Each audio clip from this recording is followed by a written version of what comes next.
you are someone who is planning to move abroad and by taking a student loan, then this video might be helpful for you. In this video, I'll be sharing my journey about how the process was. Was it easy? Was it difficult? What are the issues which I faced while applying for the loan, choosing the right bank, when I wanted to use it back, while paying off the fees. So this video would be divided into three sections. First would be choosing the right bank, because obviously we need a bank which we can rely on and which has a lower interest rate. Second thing would be the disbursement process, the loan sanction process. What are the documents required? How was it? Was it easy or difficult? Third would be using the money. Once you took the disbursement, then how is the process? Does it get credited, and is it easy or difficult? Once you are in the foreign land, then how you can use that money which you have as a loan amount to for your day-to-day life. So let's get started. And if you're new here, I'm Tanmay, a full-time data analyst and a part-time YouTuber living abroad. So first, choosing the right bank. So this video would be kind of like a journey, like what are the issues I faced, how I processed with the things. So first, choosing the right bank was very important. So what I did was I went to multiple banks. First of all, I thought,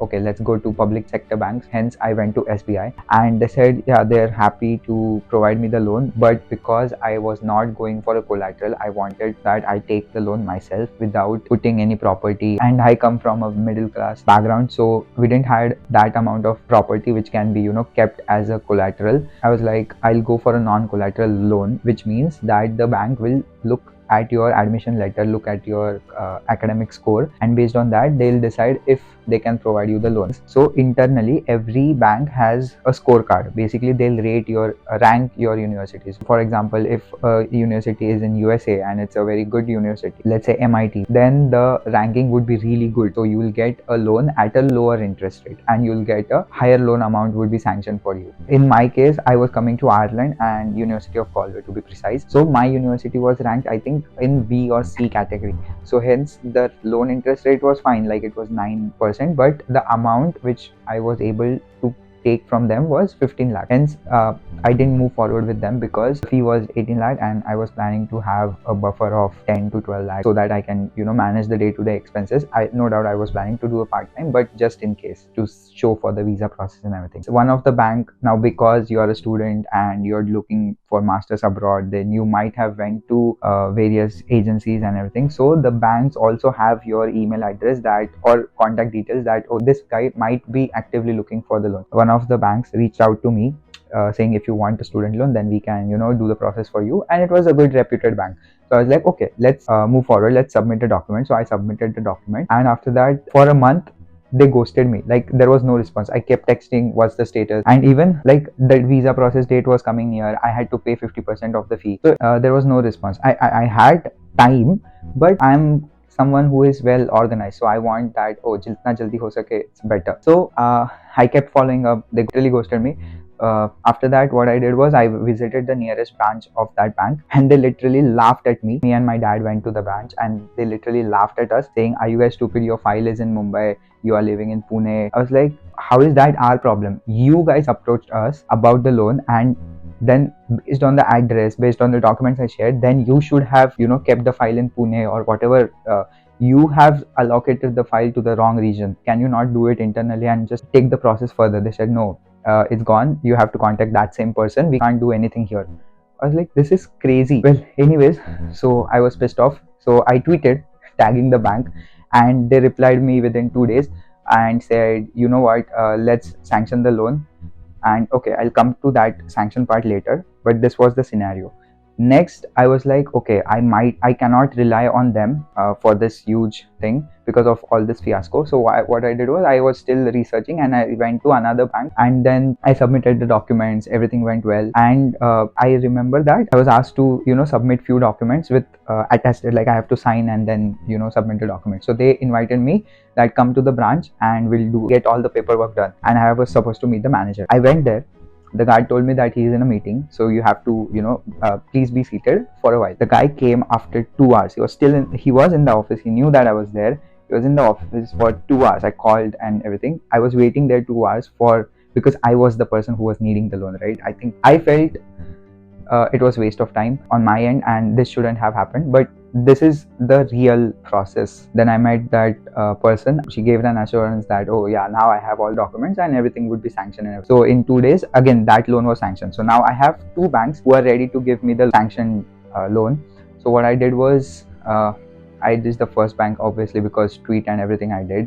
I went with the second bank. Okay, maybe they were not that great, but at least the person who was handling my account was kind of good. Whatever happened with the manager happened. But so I went ahead, went with them, and that's the whole journey about choosing the right bank. So this is how it went. Okay, the second point is now getting the loan sanction and the disbursement. So once you submit the documents, all the signing and everything is done, background checks is done, everything is done, then your loan is sanctioned. So I took 25 lakhs loan, which I requested them. So 25 lakhs loan was sanctioned. But what I didn't knew was the loan amount which I'll get was 25 lakhs, but the loan sanction was 26 lakh 70,000, roughly around that number. I didn't knew that what that 1 lakh 70,000 is, but it was insurance and other charges and everything. I was like, I should have been informed first, right? I don't mind having an insurance because it's really good. The insurance will make sure that if God forbid, if anything happens to you, then it's not a liability of your parents, that your parents don't have to repay the loan. It's done. So that is good, but you should be informed first. That's my opinion, that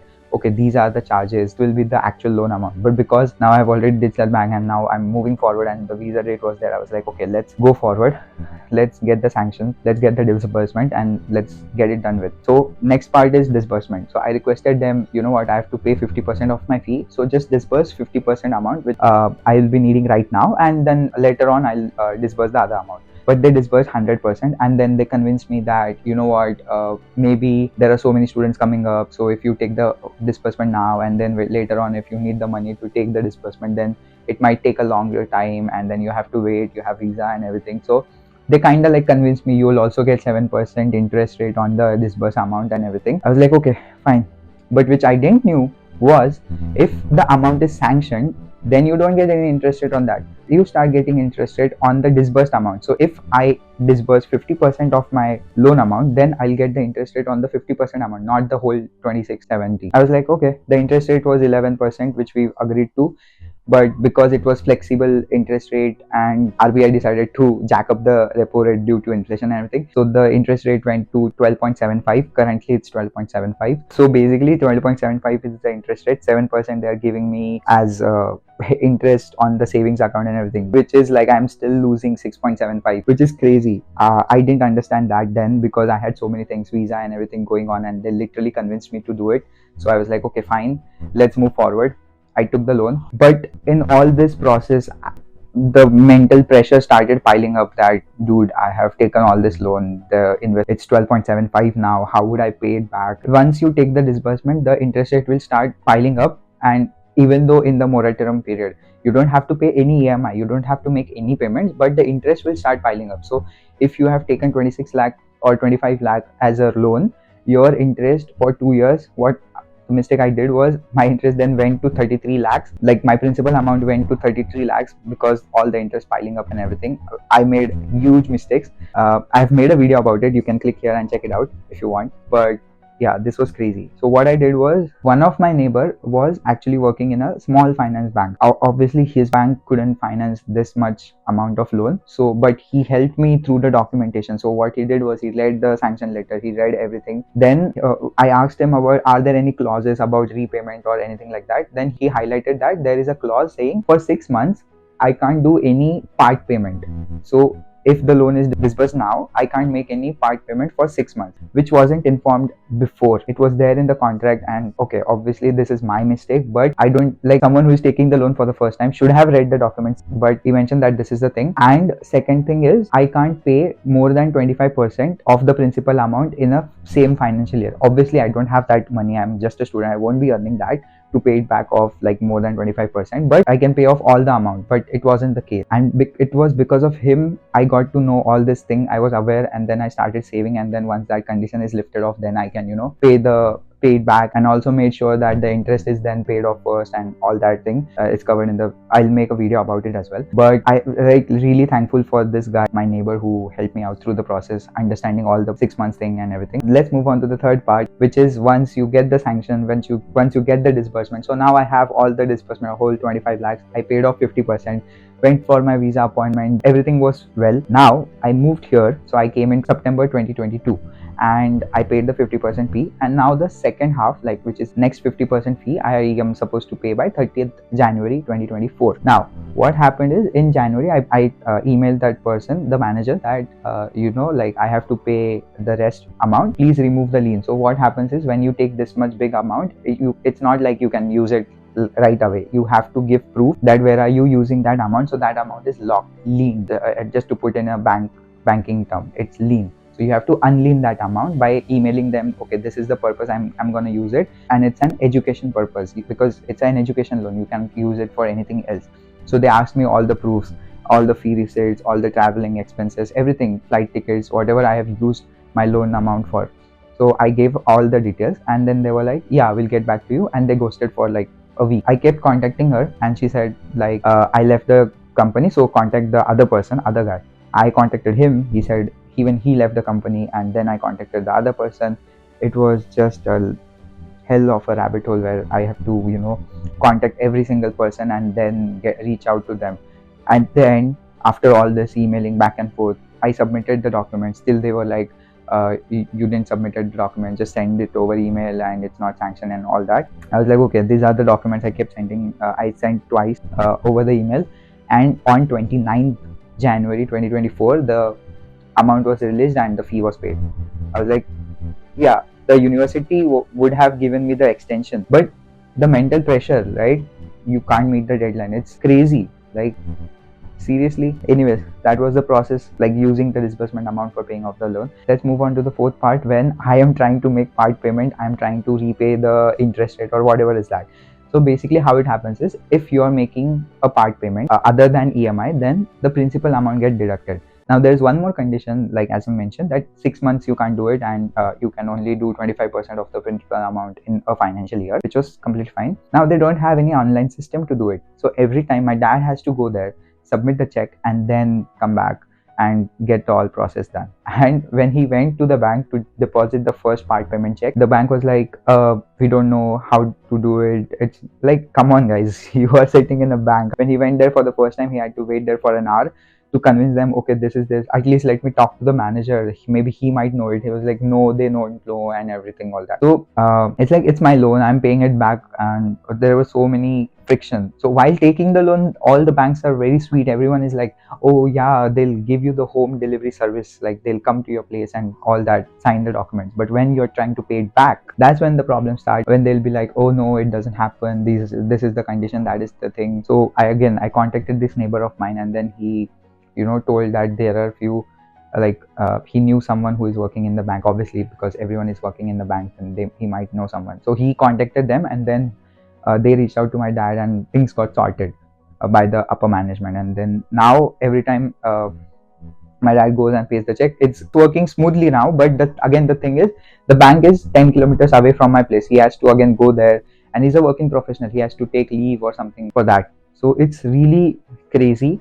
And they're saying that process is online. I couldn't find the option in the app, but now recently I found that option. Maybe I haven't tried it yet, I'll just try it out and let's see how it goes. But this is all, you have to deal with everything. Like, first of all, you don't know all the documents, you don't know all the terms, you don't know all the conditions. You need to read the documents very carefully.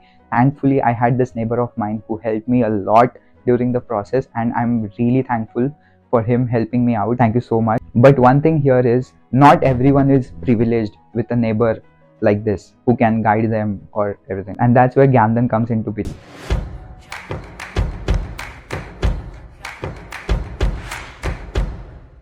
They have a team of experts whom you can contact anytime via chat, via call, anything. They are there for the support, and they'll help you out to understand all the terms. They'll help you clear all your doubts regarding loan, regarding repayment, what are the terms involved, what are the documentation involved.